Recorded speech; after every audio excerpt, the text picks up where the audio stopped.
certainly appreciate it indeed.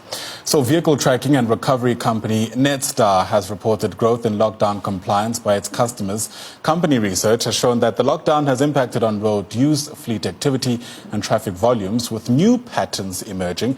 Joining us now to discuss their latest insights into the behavior of motorists is Netstar's Chief Technology Officer, Francois Stalls. Francois, thanks very much for your time. Welcome to Newsroom Africa. It's fascinating, really, once you think about it. Of course, there's decreased volume on the streets. The question becomes then, what are these new trends that you're saying you're seeing? Morning, Yanda. Yeah, no, it was quite interesting. I think, we just wanted to see whether our data can tell us a story of what's happening with the lockdown. We have about 700,000 vehicles that we're monitoring, and we thought that we might get some insights from these vehicles. So we looked just basically at what distances these vehicles are traveling before and after the lockdown, average trip length, average speed, number of trips. We also just had a look to see whether provincial borders are being crossed, are people adhering to the lockdown. And also just, we looked at the sort of vehicle park as well. We also, of course, tracked some commercial vehicles, so we were quite interesting to see what's happening with logistics in the country. So that's really what we tried to achieve with this exercise. Right. So let's get into exactly what you're seeing then. I mean, what kind of trends are emerging during this period? Yeah, so maybe if I could just start off with the total distances that people travel. It was quite interesting. On the day just before the lockdown, of course, there was an increase in trip distance. I think people wanted to do some last minute shopping, but on the day of the lockdown, the total distances traveled by all the vehicles in the country, the collective vehicles in the country, dropped by about 75%. But it sort of ticked up again and eventually sort of averaged out at 60% of what it used to, dropped down by about 30% to 40% of what it used to be. If we look at the sort of average trip length, that has not come down much. I think if the average trip in the country is about 12 kilometers long, that dropped down to about 10 kilometers. And I guess one can assume that people are still commuting the same distance to work as they used to always. The average speed also very similar. In fact, the average speed was a little bit surprising because average speed sort of dropped from about 25 kilometers an hour to 22 kilometers an hour. With the less congestion on the roads, we expected it to increase, so it was quite surprising that it decreased.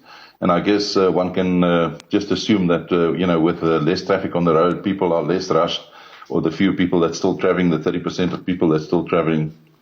I think the next interesting statistic that we had a look at is the number of trips that people undertake. And this was quite an interesting statistic. We saw that the number of trips in Gauteng and Western Cape dropped by more than 50%, whereas the rest of the country, all the other provinces, only dropped by about 30%. But again, I guess there's not a lot of surprises in that because, if you consider that Gauteng and the Western Cape are most probably the two economic hubs of the country. I think the next one that was of interest to us was to see whether people stay within the borders of the provinces as they were requested to do. And I must say that was a very interesting statistic as well, in that there was hardly any border crossings. In fact, the data was so insignificant that we couldn't determine a percentage. But if you look at the number of border crossings across municipal and town borders, it is still significant. It's dropped by about half, but it's still significant. So I guess it still has to do with the commuting patterns of people. So another statistic, of course, that we looked at is the number of vehicles parked on any particular day. So of all the trips, about 62% vehicles are parked after the lockdown, where only 28% of the vehicles were parked prior to the lockdown. So that is a significant drop. So that's really... Right. That's really what we looked at. It's all very fascinating. Very quickly, I do wonder that, with these trends that you're seeing, do they correlate with the number, for instance, of hijackings that perhaps take place with some of the vehicles that you're tracking? And this is, of course, considering that Police Minister Bekikele had announced that there's been an overall decrease in violent crimes, which I imagine hijacking is among those considered.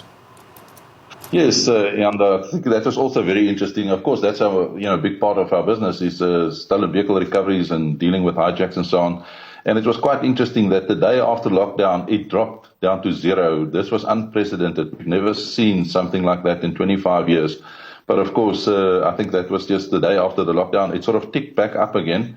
And as we stand now, it's about 1/3 of the number of hijacks and thefts that we used to have.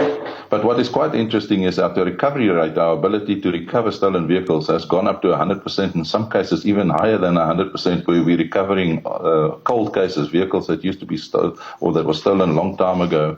So that was quite interesting. I think with the lesser vehicles on the road, and the more efficiency around the recovery operations, with the less density, these higher recovery statistics interest. But overall, yes, crime is definitely down, and it's significantly down. It's about 2/3 down.